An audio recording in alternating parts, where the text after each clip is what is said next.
Good morning, Limerick University. This is your treasurer speaking.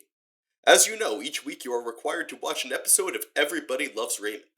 This week's episode is Season 4, Episode 2, The Can Opener, in which Ray and Deborah have a fight over a can opener.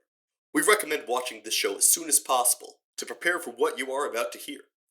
And would the Ultimate Disc team please report to the treasurer's office immediately? Your student loans are being re-evaluated in consideration with the statute that was broken at last week's practice.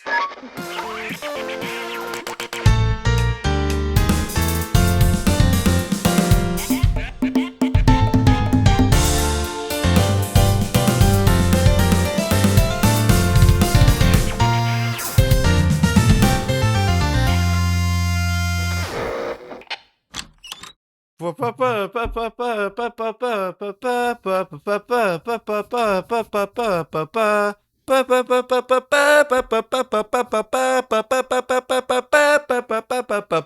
wake up. Mike, wake up. Mike, stop sleeping. Mike, how are you still sleeping?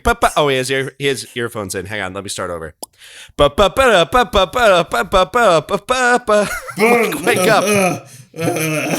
Good morning, sleepyhead. Ugh. Screw you. It's 9:30 in the morning. Yeah, my class is until 10. Oh, it was my class that started at 7. Oh, well. There's always tomorrow. How are you? What the fuck kind of question is that? Go fuck yourself. First of all, you wake me up late, and after you have the audacity after last night to even talk to me? Screw off. What happened last? Oh, that's right. I'm mad at you. Put your earphones back in. Gladly.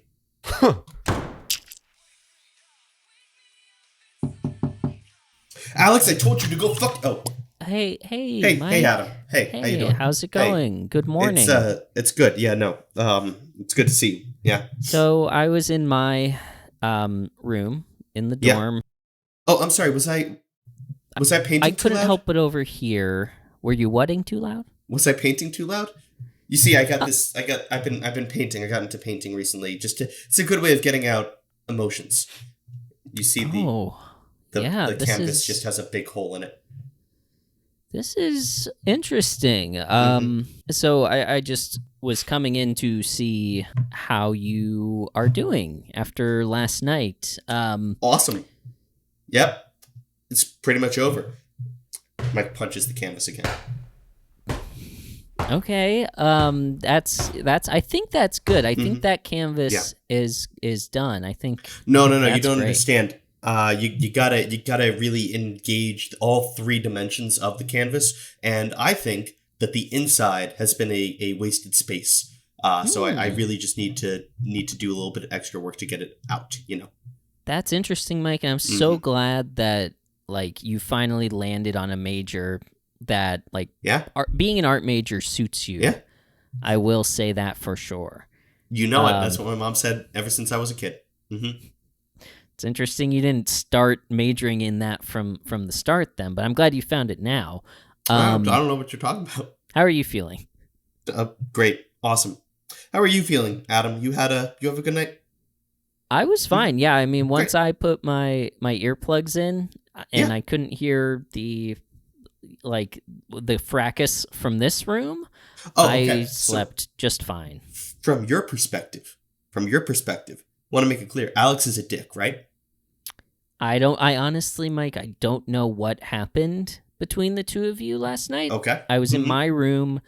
I was, engaged in schoolwork, studying. Yeah. I was reading some of the great works of Western literature. Obviously, I'm an English major now.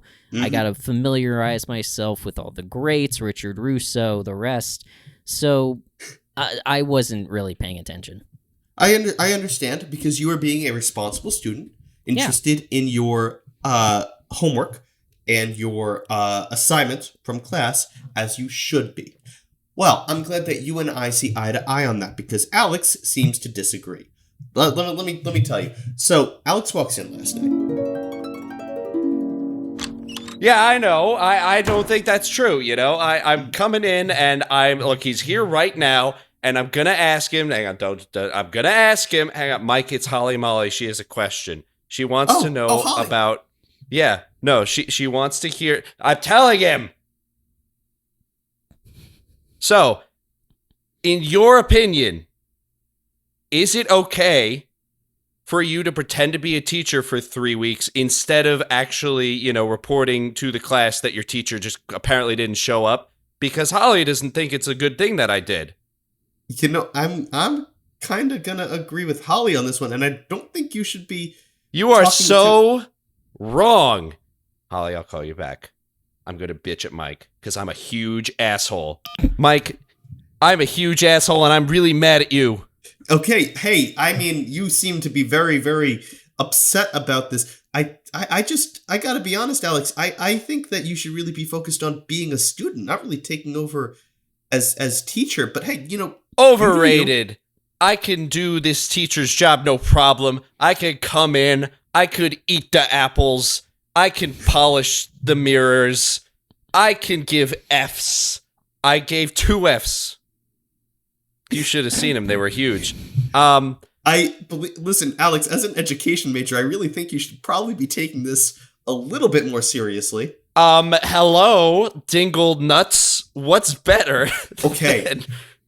I told you about that in confidence. You can't bring up my nuts on a regular basis. I know. I'm sorry. But what better option is there for an education major than to lead a class? Okay, well, you raise a good point, but that feels like something you should tell the teacher about, Well, listen, I'm sorry. You know what? I'm overstepping here. You have your perspective. I want to not, intrude here. I'm just gonna go back to painting. I got this brand new canvas. Fine. Forget you. Alex punches a hole through the canvas. Alex! I hope France finds you. You don't mean that. Yeah, and can you believe he even brought up France? That was a traumatizing moment for me. I was chased with a guillotine. Wow. I honestly didn't know that he was the aggressor in this situation, and I sort of am looking at Alex in a different light now, honestly. I mean, yeah. He's been like this the whole time, Adam. He's been a dick since the beginning. I am grasping for a pop culture reference that illustrates a student pretending to be a teacher, and I just am not getting anything. So this behavior is unprecedented, that he's strolling into a classroom and pretending to be a college professor. I mean, it's kind of Dead Poets Society, but not really. No, not really. I don't know. That guy Robin was Williams, licensed. Robin Williams was licensed. Yeah, no. I mean, kind of Catch Me If You Can, but that wasn't exactly the conceit of the movie. That was like a tertiary thing. I mean, he did do a lot. He was a pilot in Catch Me If You Can. We might be getting off track a little bit. I think we might be. Let's keep this in the back of our minds, and if there is something, we'll bring it up later. The point is that Alex sucks deeply and truly to the bottom of my core. Well, Mike, I'm so sorry that happened, and me too.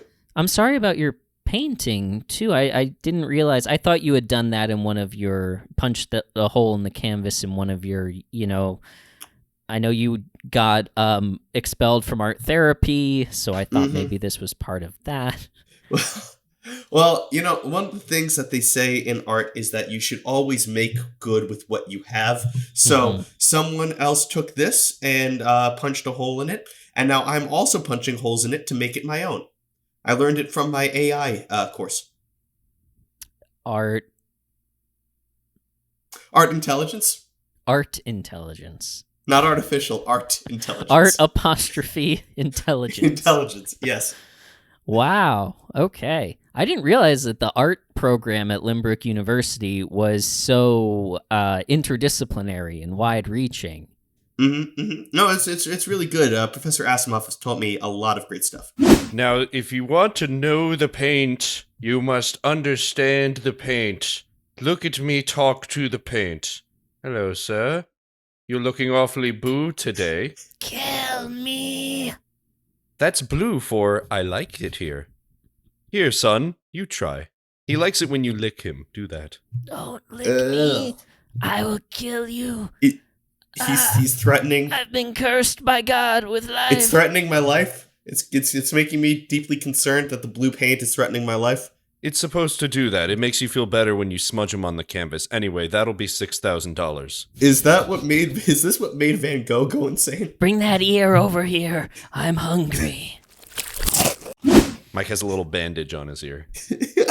Did you go to the what do you call it? The health office for that ear? Well, Yeah. I went to the health office, but it was because of the upset stomach. He was very concerned about my ear, but I don't know why. Oh, is that what these empty bottles are around here?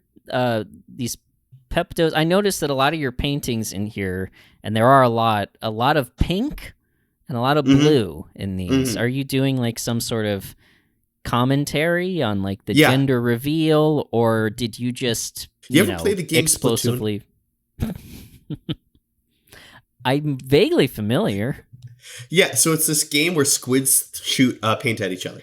Is that what these are? This is a painting of? Yeah. It's Okay. I basically, like I said, I took the intelligence right from the art itself and just recreated it over here. Wow. And these vivisected animals on human children's bodies, is this from the game, or is this from your mind? No, that's just from me. Okay, cool. So I have to go to the dining hall for breakfast. It's 9:30. Okay. And Yeah, I understand. I've got a 10 o'clock, so Right. I'm gonna go. Oh, I have a 10 o'clock too. Oh, Yeah. fuck. All right. Do you want to come to the dining hall with me? No. I gotta put a bull's head on a child. Okay. It's due by 10 o'clock. I don't know. I gotta go put. The paint was very insistent. I gotta go put a boar's head on a piece of bread. I eat sandwiches for breakfast. I get it. That's you know what, Adam? You always had it. I'm glad you're on my side in this whole Alex thing. I think I am, Mike. I think I am. Punch. Oh yeah, I leave the room and Mike You just winds hear a up like punch. Popeye. Yeah. Cut to the dining hall. Oh, look at that. A little bit of breakfast cauliflower there, and don't mind if I do. A little bit of... Angry chewing. Yum, yum. Hey, Alex. Funny Oh. seeing you here. How's it going? Adam, sit down. I'm so mad at Mike. You know what happened. You live right next door. I did hear from you Mike. heard what happened. You Yeah, heard how yeah, ridiculous he was being. That's not the way that Mike tells it, honestly. It kind of sounds like you're not doing a great thing right now, What? pretending to be a teacher and... Okay, first of all, that's over, and that's not at all what went down. I mean, look, my shenanigans, it happens. I'm a natural born leader. We know this from season 3. But you got to understand, I need my friend's support. I was just looking for someone who agrees with me. Holly was being really rude on the phone to me. And it sounds like he just told you a straight up lie. Well, I mean, let me get a little bit more cauliflower here, and you know what? I'm just gonna take the tray. Ooh, hot! I'm lifting the buffet tray out of the. Careful, buffet. it's hot. Let me grab this. Adam, cauliflower before noon is unhealthy. Here, have some donuts. It fits perfectly in the center. All right, let me. Don't do that. What's up? I'm the lunch lad. I need you to be careful Oh. there. Not even the jovial charm of Lunch Lad can cheer me up at a time like this. Lunch lad, where's your costume? Why are you wearing your street clothes? Well, the lunch signal isn't up. Where's your cape? Budget cuts. They had to cut into something to pay for the statue that the disc team broke. So they took away my costume. I'm The sorry. one joy Yeah. about this frickin' job stripped away from me. Why don't you get like a T-shirt or something with the Lunch Lad emblem on it? Yeah, you know what? Yeah, they sell them over there. I'm Yeah, wearing go one. over to the merch stand in the dining hall and get a Lunch Lad T-shirt. Didn't realize that my life had gotten to the point where I'd have to buy my own uniform with my own likeness on it that I did not sign off on and I do not make money on. But hey, what else is there to do? I didn't realize that you got the same deal as the Limbrook Turtles college athletes do, where they get licensed to shit. I mean, you think there's a lot of Friends merch. Limbrook Turtles college athletes, like, you can get the notebook, you can get the skis, you can get like the grow your own tomatoes kit that grows in the shape of Jerome, the quarterback for the Turtles. Yeah, you can't forget the Limbrick Turtles turtle. The turtle that has the live turtle tattooed onto it. Yeah. I think I'm gonna call PETA about that, by the way. Don't do that. I don't know if that's gonna negatively affect you. Screw PETA. Like, where's... Well, first of all, Lunch Lad, where's my PETA? Bread. Oh, yeah, right here. Right here, buddy. Secondly, I feel like I'm not very well by being the way, supported Lunch by my other Sorry, friend. Alex. By the way, Lunch Lad, great spread today.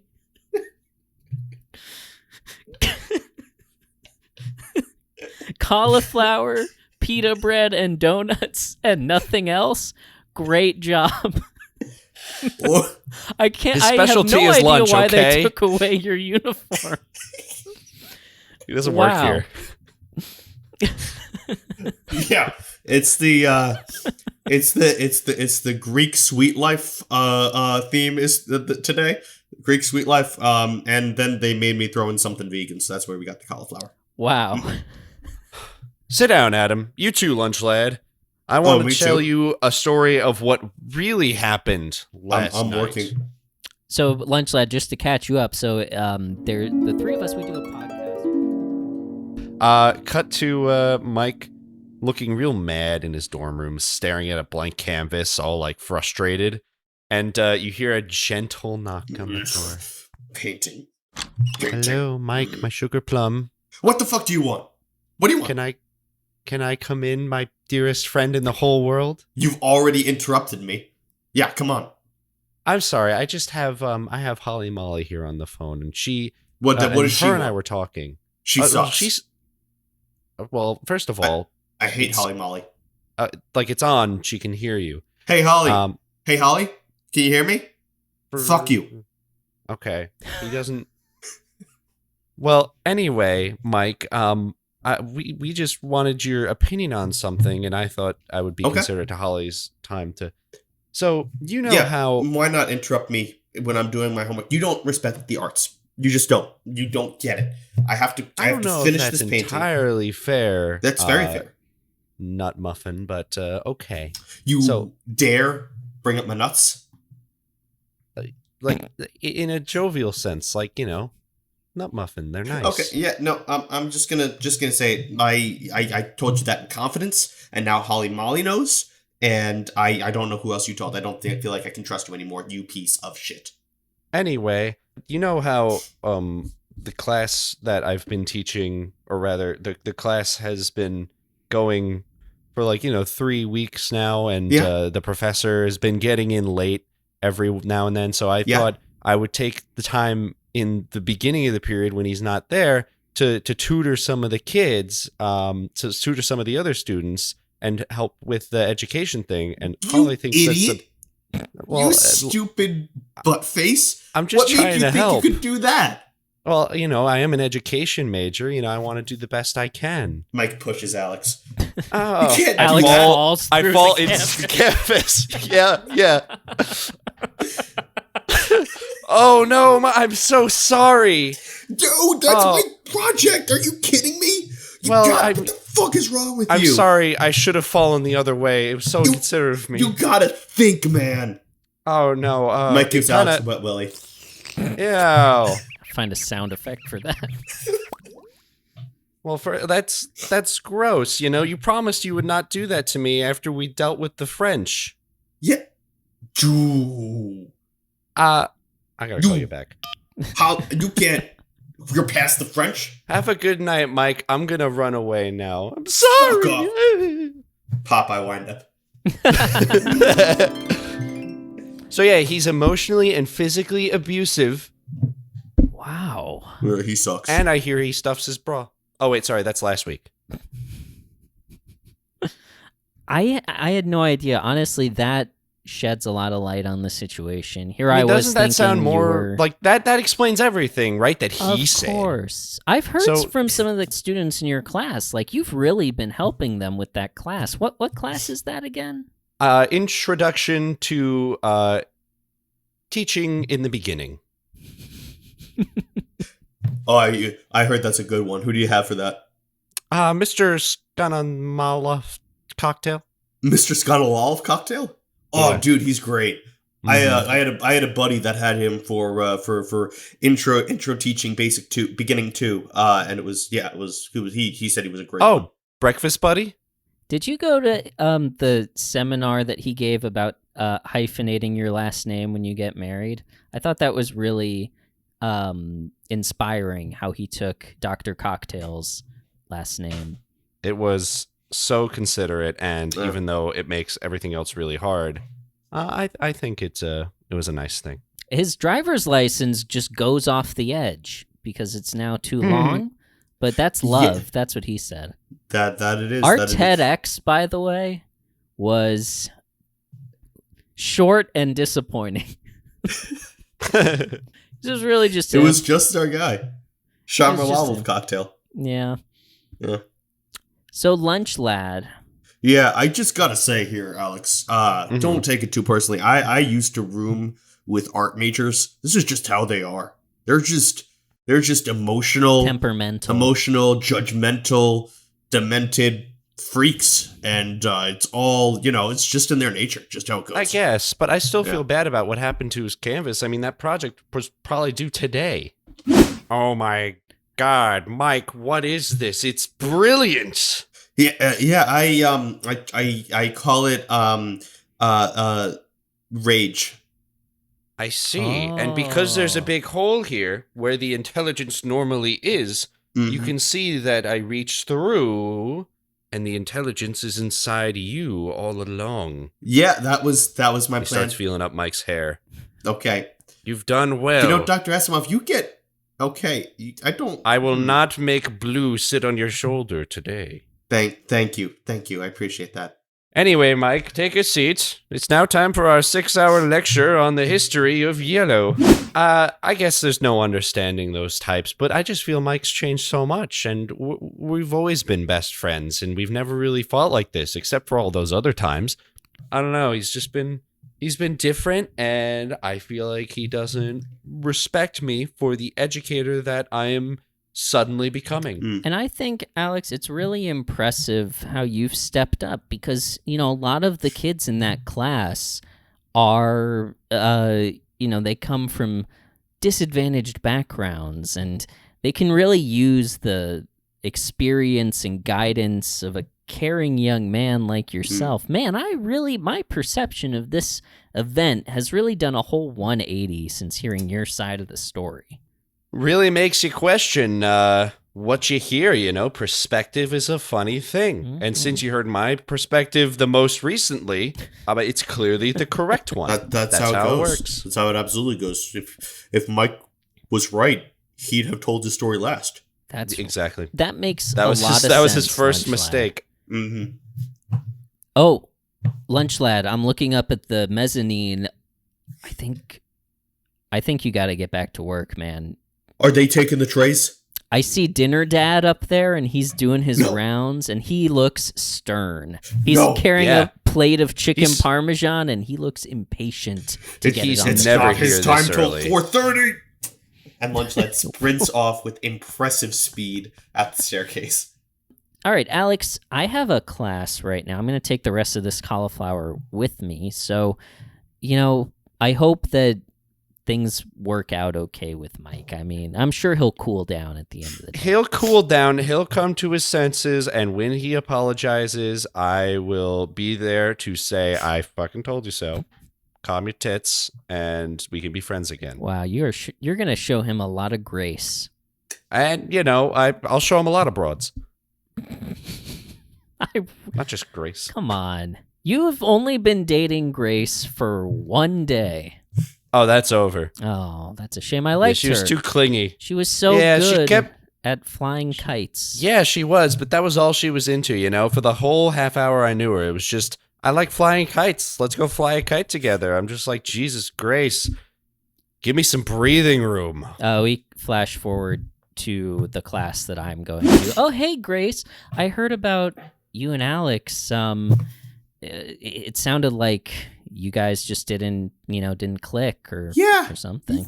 Yeah, it just didn't really work. He wasn't into my kites, and that was a problem for me. Okay. Mm-hmm. Yeah. Okay. You want to fly a kite? I'm good. Thanks. I got a new one. I got the new Air Cutter 4000. You can use that one. Yeah. I can use my old Wonder Woman one. I'm kind of starting to see what Alex was talking about. Holy shit, you asshole! What the fuck is wrong with you? I'm sorry, I don't give a shit about kites. I tried to show you my kite. That's okay. Hey. You can just say that. You don't have to be a dick about it. Hey, Grace. What? Go fly a kite. Oh, fuck you. High five, Professor. Yeah. Oh, hey, Mike, that was really cool what you did with the canvas. I love the hole. That was cool. Yeah, thank you so much, Chad. I appreciate that. Oh, you're welcome, man. I'll see. Yeah, I liked what you did. You were like, you were giving like, what was that? That was a perfect portrait of your mom. It was very, very sweet. I give you credit. Well, what I think my mom looked like, because I never knew my mom, so I did a reverse DNA test of me. Subtracting the parts of my dad and then swapping the gender to give me an AI-generated image of what my mother might look like. And then I did a portrait based off of that image using only cream puffs, because that's the only thing my dad ever tells me is that she loves cream puffs. That's okay. And yeah, so this piece means a lot to me. I dropped it. It's okay. It didn't have enough emotion anyway. You really just gotta put it all out there. You Now there's just a bunch of cream puff on the floor. That is life, right? 1 minute you have a beautiful plate of cream puffs, and the next thing you know, you're yelling at him to get out of your life, and then it falls out of your hands and onto the floor forever. I learned something today, Mike. Have a good one. Tragic character. Oh wow. I don't really know what to do with that. That's real heavy. Huh. Mike, down here. Huh? Look on the floor. Cream puffs? It's me. No. The cream puffs landed on me. Look, watch me seep through them. It's me, Blue. Blue, you're really creeping me the fuck out here, bud. I just wanted to say I was really impressed with your painting, and I wonder if you'd be willing to use me in your next one. Yeah, I didn't use any paint. Oh, I hope you don't take that personally. It's not that I didn't want to use you. I didn't feel like I needed any paint to do this. Okay, I get it. That's cool. Whatever, man. Hey, no, you know what? I got it. That's fine. That's fine. I think I see Holly's over there. I'm gonna go talk to her. You know finger painting? I'm not into that, man. Sorry. Oh, we could do that. No, I'm seeing red. And I don't mean I'm angry. I mean I'm seeing red. Like we're an item. We're a couple. Oh, well, that's great. That's great. I didn't mean to overstep there. Where's Blue? Blue is left. I gotta go find him. And everyone, Blue has escaped. Do not let him taste human flesh. So, Mike, I see you got another ear there. I sure do, Blue. I sure do. I sure do got another one. Professor, he's right over here. He's right here. There you are. You'll never take me alive. No. Got him. No. Go back where you belong. Thank you, Mike. You saved this campus. You are a real hero, all because you punched a hole in your canvas. You're a smart artist. I appreciate that, Professor. I have so many questions. Mike is sitting at his bed, on his bed, not lying on it, just sitting on it, hands in his head, trying to process what the fuck he just saw. Knock, knock. Hey, Mike, how's it going? How was how's art class? Hey. It was good.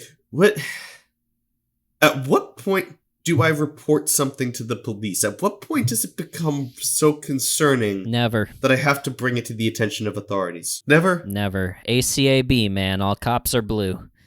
I mean, bastards. I don't know where that came from. No, That's no. weird. The blue thing scares me more, honestly. I'm Hmm. okay. I've had a day. You had a day? Yeah, I had a bit of a day, yeah. Did you have it? How was your day?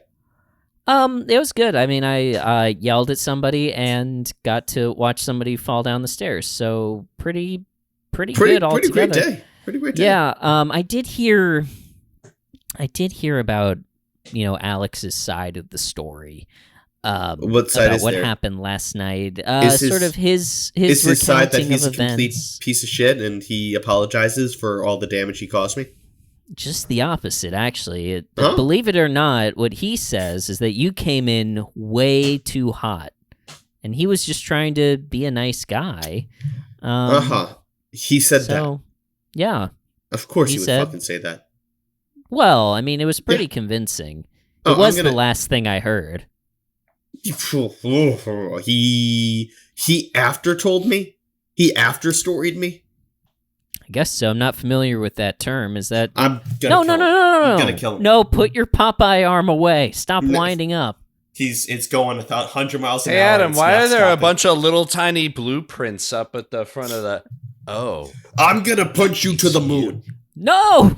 That's not Not a- even the line. Back off. Why? Oh, Get no, separated. you're proving me right. Separated. I'm offspringing you. I'm keeping you separated. To the moon, Alex. Yes! Mike, you get inspiration. Good stuff. Okay. Well, hello to you too, sir. Is this your way of apologizing? 'Cause I don't think I'm it's not. very You fun. owe me an apology. I don't owe you an apology. I owe an apology. You owe me an apology. no, What do you mean? I owe you Stop. an apology. Okay. Both of you are getting way too 50s. I'm going to need you to turn the temperature down. Okay? Clearly, there is more than one side to every story. I think that's what we've learned here, right? Now, it doesn't matter who was telling the truth. Yes, it does. Or even who's told the story to me last. What matters is that you guys at the end of the day can completely forget about whatever the issue was, not really address it, and just sort of be done. Oh, hang on, Adam. Pause your stupid bullshit. Huh? I'm getting a call from Holly Molly. Oh, get her on speakerphone right fucking now. Let's go. Holly Molly heard the whole thing. She should be able to tell us what happened. Holly, you there? Holly, we need you to clear something up. Hey, Alex. Sorry, is that Mike? Yeah, it's my. Yeah, Mike's Is here Mike too. there? Hey, Oh. Holly. Sorry for the Hey. way he acted last night. No. Alex should be the one apologizing. He was a piece of shit to you. He didn't listen to a single thing you had to say. That's not exactly how I remember it happening. Ha No. Well, Let's hear her out. so I was just calling Alex for help. He's tutoring me in Introduction to Starting to Teach. And he's been doing a really great job. And, I was telling him that he should, be the professor for our class. That's right. It's very sweet of you, Holly. Alex, I just gotta say, you're tutoring this girl in a completely other class? I thought you were taking intro to teaching at the beginning. This girl's doing intro to starting teaching, and you're going over the professor's head to help Oh, her? he's doing Intro to Starting Teaching. He's Intro to Starting to Teach. He's Intro to Teaching at the beginning. He's doing Yeah. Intro to... You've been teaching for a while. Are you sure this is still what you want to do with your life? He's Yeah, doing I even the whole started- curriculum. Yeah. I even started preparing for introductory to beginning to do the middle part of teaching. Yes. This is okay. Which I know is an advanced course. That's but great. no. I don't know if you're certified I'm- to. I know I'm not certified. I'm helping the teacher in his courses, as Holly will tell you. I mean, Holly, clear this up. Tell us how awful Mike was last night, and get Adam back on my side, so Mike can apologize and we can move forward. Make sure that that Adam hears all about how much of a dick Alex was. Hi, Holly. We haven't met. I'm Adam. I live with these guys. Hey, nice to meet you, I guess. Yeah, so what I remember is Again, we are at the dorm room. Mike's staring at his painting with not really too much anger or happiness in his face. Just kind of like a regular blank thinking no expression. expression. You hear a regular knock at the door. Hey, Hey, come in. Dick Cheese, you in here? Yeah. Oh, Hey. it's my friend Mike. Hey, Alex. How you doing, buddy? I'm really struggling with this art assignment. I don't know what I'm gonna do. Oh, okay. Well, I have some struggles too, if you don't mind my help, and I have my friend Holly on here. Okay. And we were just arguing, well, not arguing, but we were talking about, I told you I've been helping the professor out. That's not entirely the case. In fact, I've kind of been, I've been taking over for him a little bit whenever he leaves the room. Does he know?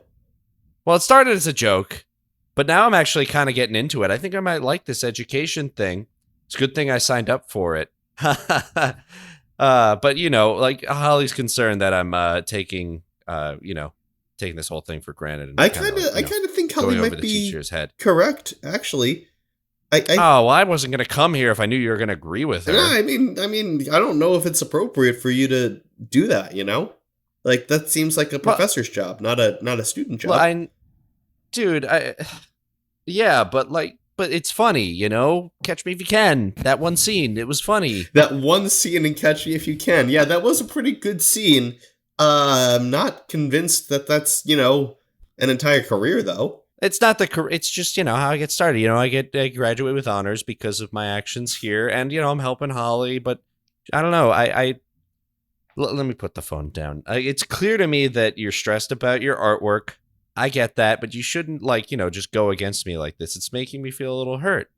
I don't think that I'm going that hard against you. You asked me my opinion. I gave it to you. Okay, well, I don't like it when your opinion is not like my opinion. Just like your art.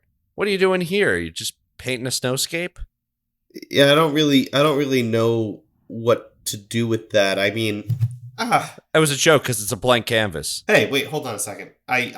Okay, now you're coming pretty hard at me here. I'm a little offended on my behalf. That's a typical art joke. I'm sorry, I didn't mean to. No, You're being a jerk. No, You're being a I'm jerk. just I'm making conversation.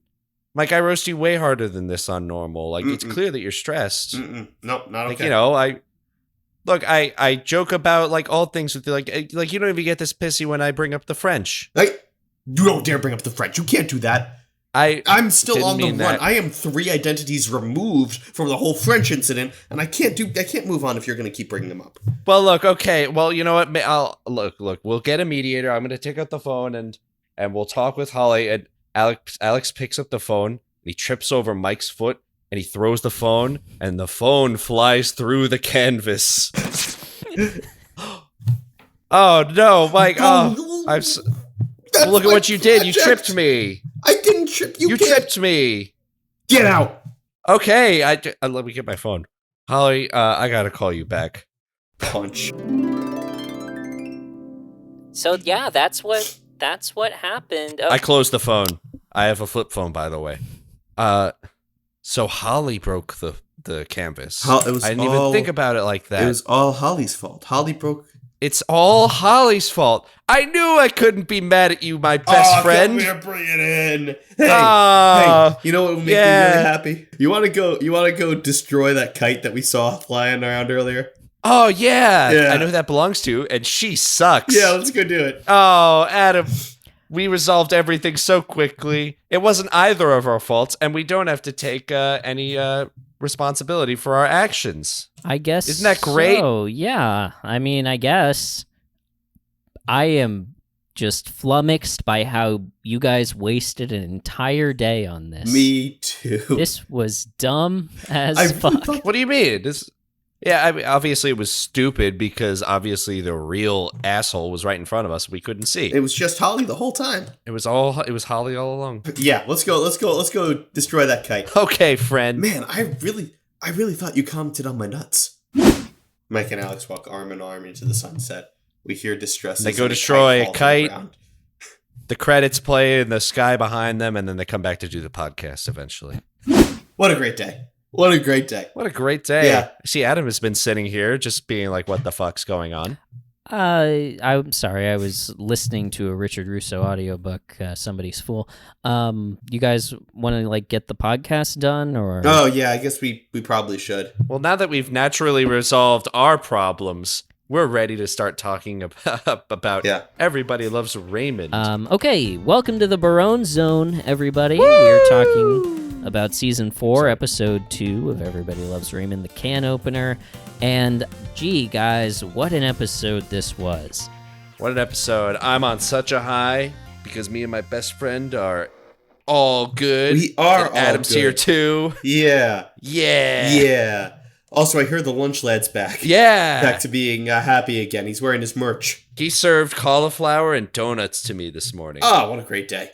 And I think there was something else, wasn't there, Adam? What else was Pita there? bread. Pita bread. Oh, yeah, because the humor. Breakfast of champions. Lot of carbs there today. Yeah, this was quite the episode. I love stories like this where you hear dual perspectives and you really get to toil over one kind of event like this for the whole episode. Yeah. I legit do like stories like this. And they have a name, right, Adam? Which I learned from you today. Well, a lot of people refer to it as a Rashomon effect. So the movie Rashomon has different people telling different sides of the same event. And this is an example of that. This is Ray and Deborah having different perspectives on what happened with the can opener. Yeah, I thought, okay, so this was a fun episode. I very much enjoyed this episode. There were some weird parts of this episode. First of all, I was really expecting a little closure kind of scene.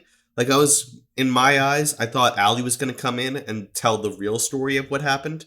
I understand why they didn't, because I think that in their eyes there wasn't anything funnier to develop on from the first two scenes. But at the same time, it still kind of feels like we're in the lurch of what actually happened with the can opener. Yeah, I feel like whatever the emotional conflict in the episode was didn't get resolved because we don't know who's in the wrong. We gotta know, was Ray a colossal asshole? Probably. That's probably what happened. Or was Deborah cold as ice? Yeah. Probably not, in my opinion. But I guess that's something that's a gift that the writers are giving us, is that you can interpret the episode through your own However lens. You please. I also thought that However we were you talking please. about this a little before the episode, before we recorded today. We were talking about, the conclusion of the episode seems to be couples fight all the time. It doesn't mean anything, which is true, but the conclusion seemed to be don't talk about it. Just kind of let it go, accept that this is the way that things are. Just apologize and move on and shove it out of your mind. It felt kind of weird. Mm-hmm. Absolutely. Weird moral. Weird, everything, honestly. I don't know how I felt about the ending of this episode. I feel like it was started very strongly. And then I think I want to give you credit for this, Adam. I think you said it, or maybe it was Mike, who you were expecting Allie to come in at the end and kind of clear up what actually happened. That was Mike. That was Mike. You're welcome. I think that's the 0.2% baby. That's the natural conclusion here. That I feel like should have happened but didn't. Mm-hmm. Yeah. I feel like they took the wrong lesson from the honestly very impactful jar of fat conflict between Marie and Frank. This long-running dispute, apparently from years ago, about this jar of perfect drippings that Marie had been preserving that Frank then disposed of so he could put change in the jar, and turned into this existential conflict about household labor versus marketplace labor, Frank's job. Mm-hmm. I need those coins to pay tolls, to go to work, to sit in an office, to sit in a suit for 10 hours a day. Whereas, Marie is working so hard to prepare things for him at home. Great performance by both Doris Roberts and Peter Boyle in that scene. I think especially Peter Boyle, just like I think this is his best performance of the series. You hear like a long history of like someone who feels like they are not appreciated, but also you see why he's not appreciated. Yeah. Because he's such a dick. The character, obviously, not Peter Boyle himself. Dude's a legend, and I love him.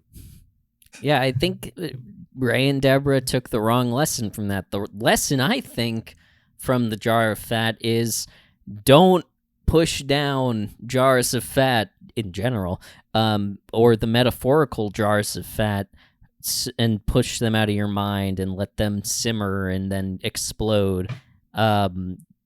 Address things in a mature and communicative way, like they start to do at the end. Yeah, like I think that they were trying to, the argument of, I'm not saying I agree with this, but the argument of the episode seems to be that if you let those things come to life, someone's gonna get disrespected or someone's gonna get deeply hurt, because Frank and Marie were letting each other know how they really felt, and how they really felt was kind of like they didn't respect the other person. That one line about seemed to be more than anything, but like, I don't know. Maybe I'm naive. I'm not married. I don't know much. It feels like that it's better to work through that, and as Adam said, in a respectful way. It feels like it's better to do that and deal with the pain in the short term for a stronger relationship in the long term than just to like sit in it. That feels wrong. Like, I could totally see, like, 10 seasons from now, theoretically, if Everybody Loves Raymond continued, like, in some unrelated argument, like, Deborah would bring up the can opener, because it was just never resolved, and then that argument would, like, I feel like this is, like, it's like another log for, like, a fire later, right? Right. Where, like, every unresolved thing can get brought back later and make future fights worse. Right. I was just going to say, are we to believe that the hot close was the conclusion? Yeah. Because, like, they talked a little bit about it, but, like, I don't know. I think felt like there was Deborah something deep. was trying. I think Deborah was trying to put a lid on it, or can. Do cans have lids? That's jars. I don't know. Never mind. I feel like Deborah was trying to tie it up by saying, I feel like you take me for granted. And then Ray just wasn't engaging. He just he made his attempt for good old sex. He said, I don't like to feel taken for granted either. I don't want to feel like I'm just somebody that lays next to you, And then he sort of sidles up to her. Deborah, like, all right, let's get it over with. Feels like there was no growth there from either people. I think Ray just needed one line where he was vulnerable, and then they're both feeling good about good old sex at that point, because he's opened up, she's opened up. They understand where they're coming from. And then we as the audience don't even need to know what the actual dispute was. We would have gotten the message. What the actual dispute was doesn't matter. What matters is that they talked about it, told each other what they were feeling, resolved it, and came together, as a couple, Absolutely. as a married couple at the end. But that brings me to what I want to talk about, and though it does not matter, let's talk about it anyway. Okay.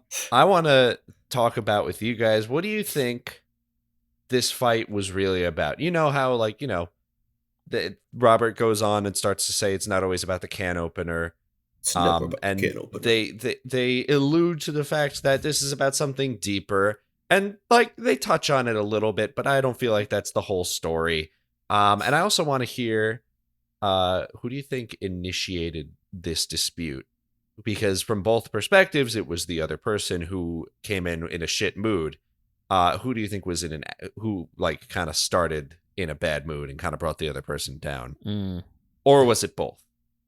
I suspect that the deep feeling is really about not feeling appreciated. I think that's what the hot close was kind of trying to point towards. Deborah not feeling appreciated as like a person that does real legitimate work that has worth outside of the kids and the cooking and the cleaning and the blah, blah, blah. Ray not feeling like Deborah respects the sacrifices he makes for the family. And I don't know if it's kind of hard to tell who snapped first. Kind of feels like this was just a boiling over point, from my perspective. Maybe so my theory is Ray did overreact to the tuna juice, as he puts it, being spilled on him. Mm-hmm. And then that set Deborah off to react in a certain way, and that they just spiraled on top of each other. That's where I think it actually started. Yeah, I can see that. I definitely like obviously in both stories there are connecting tissues that like, all right, this definitely happened. Ray spilled like tuna juice on him, and it maybe was a result of him not understanding the new can opener or him just being a Ray. Either way, that did happen, and it seems that both people feel like they handled it better than the other person. But I definitely agree in that this feels like something that like Ray is kind of like masking how bad he was more than Deborah was masking how bad she was. I mean, don't get it twisted. Deborah did paint herself like a literal saint in her story as well, and I'm sure it's not the whole perfect, honest picture because that's how things go. But if you played both of these scenes without context, I would way more believe Deborah's story as like an actual part of like an episode of Everybody Loves Raymond. Yeah, for sure. I would guess that the truth is Ray came into the situation that Deborah was describing in her story. The kids are running around, Deborah's trying to do a million things at once, but he might have been acting the way that he was in his story, just oblivious to that environment. So when he starts bothering Deborah about dinner, maybe she snaps at him a little bit, and then he overreacts to the tuna juice. I think it's definitely a mix of the two things, but yes, I agree. It is far more likely that Deborah's version of events is what actually happened. I did like in Deborah's version with Ray opening the tuna. He is, I don't know if you guys noticed this, tuna juice is flying everywhere as he's opening that can. It's like there's extra water in there or something. It's like it's all water. It's like a sprinkler, like it's splashing. No, all that over. was in Ray's story. Oh yeah, you're right. It was. Yeah, and in Deborah's version, we didn't even see a splash. We just saw Ray freaking out. We didn't see a single drop of water in Deborah's version. I really, really, really want to know how they did it because it really looked like they somehow ran a hose through that can of tuna. Just to have it splurt out like that. Tan of Kuna. A tan of Kuna. Did I say tan of Kuna? You said tan of Kuna. I said tan of Kuna. I think Great. You can can things. Things can be canned. One can. So, not difficult to imagine less tuna, more water in that version of events, more tuna, less water in the other one. I'm saying I think they made their own can of tuna. Oh, okay, gotcha. Probably. I understand. Can we talk about the Pepto-Bismol? Because that's my favorite bit of this entire episode. That was hilarious. Oh, so Robert, first. Dipping his fingies in it. The dipping of the fingers is such a great physical bit. I loved it. Can we also back up? How much do we think was left in the Pepto-Bismol ball when Robert went to the bathroom? Because it was absolutely like over half full. Half the can. Oh, I think it was like half or of it. Can. How about the maybe can? It was brand new? Yeah. He chugged it. Like it still had like the protective seal, like he was holding the protective seal in his hand. Yeah. That would have been a good subtle joke. Did you say the can of Pepto-Bismol, Mike? Because that's a disgusting image. I that's also got to go on a shirt now. Yeah. I like that Robert's way to extricate himself from an awkward situation is to announce that he's about to like violently shit himself. Yes, honestly. Me too. We also got the classic Robert walking in, "Is this about me?" Yes. That's our first "Is this about me" in a long time. I feel like we haven't seen that since season 2. Absolutely. I felt it coming, but appropriate. Yeah. They also had a weird camera angle. What was the weird camera angle? They typically have it dead on, but they turned it so like when Robert walks in, you see it from Robert's POV. Everybody gathered there. I thought that was interesting. You don't typically see Really? that camera angle. Yeah. Is Also- this about me? Also, food watch. Yes. Frank came over carrying a plate, walked in, said, "Marie, sun's up, no eggs. Where's the plate? Empty plate." Holds up the empty plate as emphasis. Sits down, takes Ray and Deborah's grapes, puts it on it, is eating the grapes throughout the scene. After his big blowout with Marie, he leaves the plate. He does not take the plate. The Deborah and Ray have now stolen Frank and Marie's plate. That's not okay. theft. That's negligence on Frank's part. How Yeah, that's dare maybe. you? Maybe. Regardless, I thought it was funny that he left the plate behind. That is To be fair, in that situation, he probably was just trying to get out of there as fast as possible. The plate be damned. Yeah, I understand. Yeah. Yeah. That makes sense. Give him some grace, Mike. The first Is This About Me? Season 1, episode quite a long 15. time. The second one, season 1, episode 21, Fascinating Deborah. 15 is the car. The third one is Children's Book, season 2, episode 8. And this is our fourth Is This About Me? 4-2, the can opener. Oh, wow. Jesus, only 4? Season 3 is entirely about Melis. Season 3 is Wow. not about Robert That's- at all, or at least if it was, Robert wasn't aware of it. I have a feeling Correct. these catchphrases, this and I don't like that Raymond, like I feel like those are going to pick up steam a lot once Oh, we hit big like time. season 7, season 8, season 9. Like I think you're right. that's, I think, the way. Like, I bet if you look at Friends, like, Joey didn't say, "How you doing?" for the first 6 seasons, and then it was every episode after that. Because, that's classic Flanderization. Flanderization? Define that for the listener, Alex. That's a great word. Flanderization is a term used to describe when characters become a parody of themselves. They lose the depth in in exchange for like the surface level qualities that people have come to know them for. Wow. Do you think that's happened to us? Not yet. Okay. We'll be on watch. We'll be on Flander Watch. Welcome back to Flander Watch. Anything? That's what we should have named the show.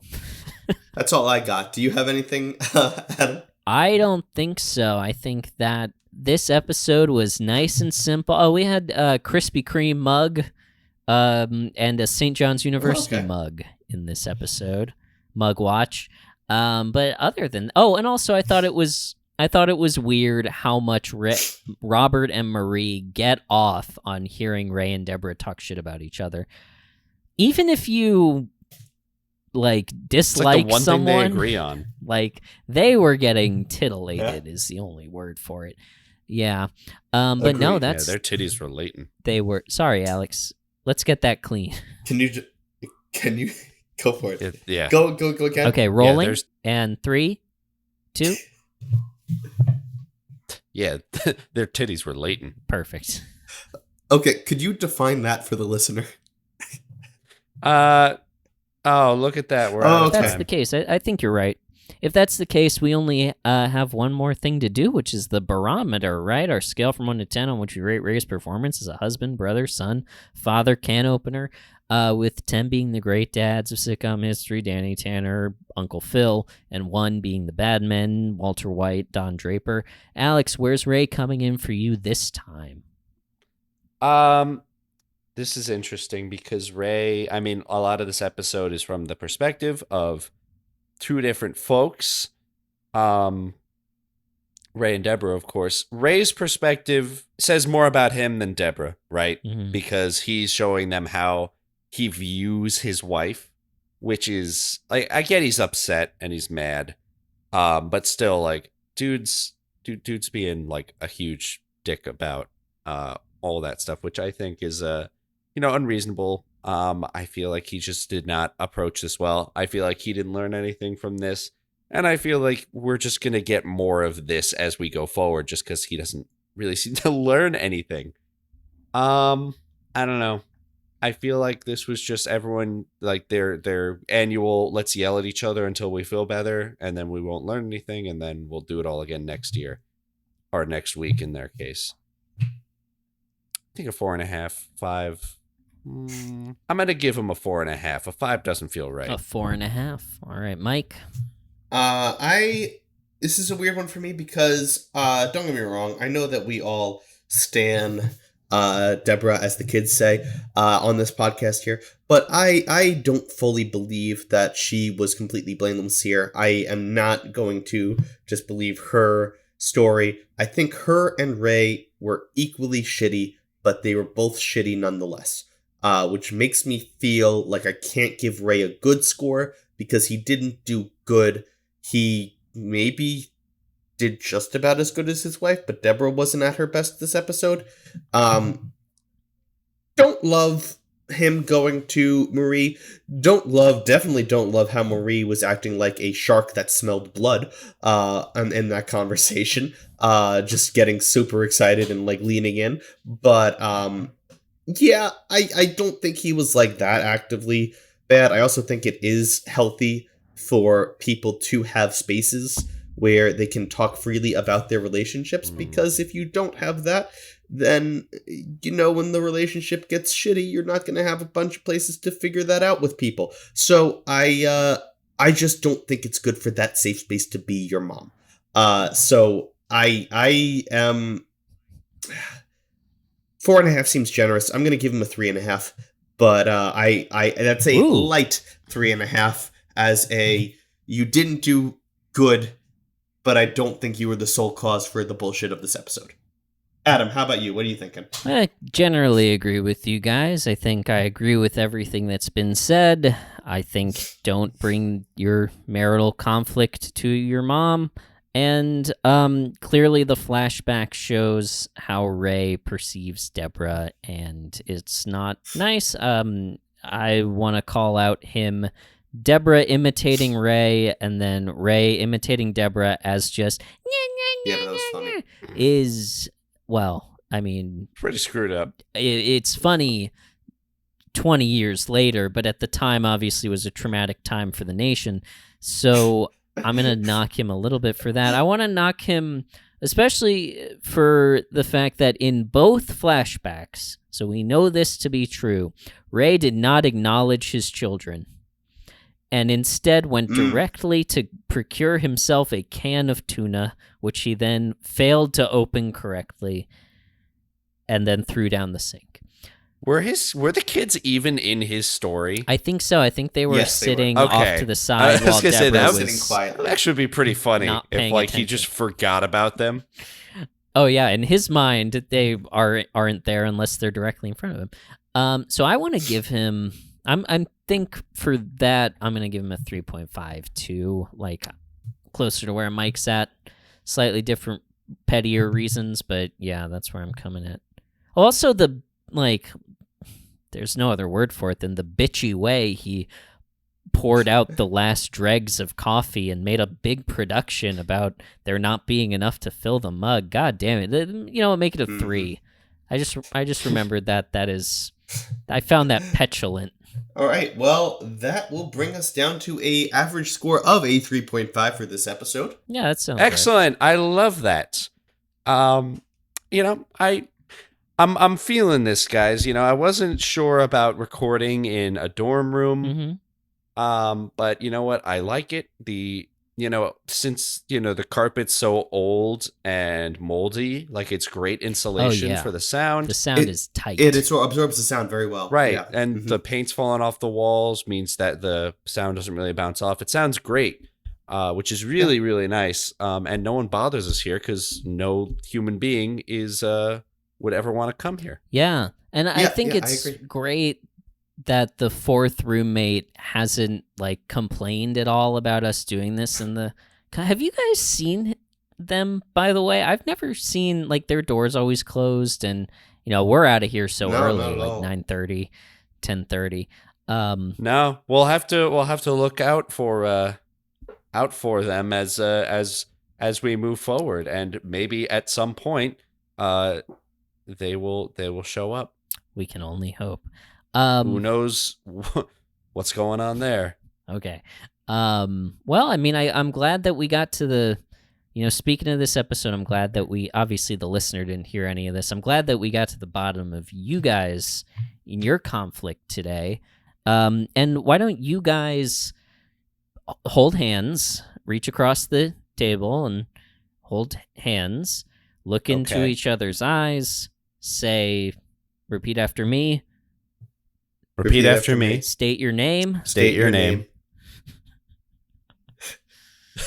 I forgive you. I forgive you. State the other person's name. State the other person's name. Wow. Yay. That was beautiful. The wounds have been closed. Okay. That was beautiful. Oh, we stopped. Okay. Yeah, you can let go of his hand now, Mike. You sure? Mike, let go of his hand. Help! Mike, You can't make me. let go of his hand. I don't Mike. think he means it. Oh. Oh. I pull you guys apart, and Mike flies backwards because of the Through another pressure canvas. Through another canvas, yes. Whoa, Dude, fuck. that was due tomorrow. I'll call Holly.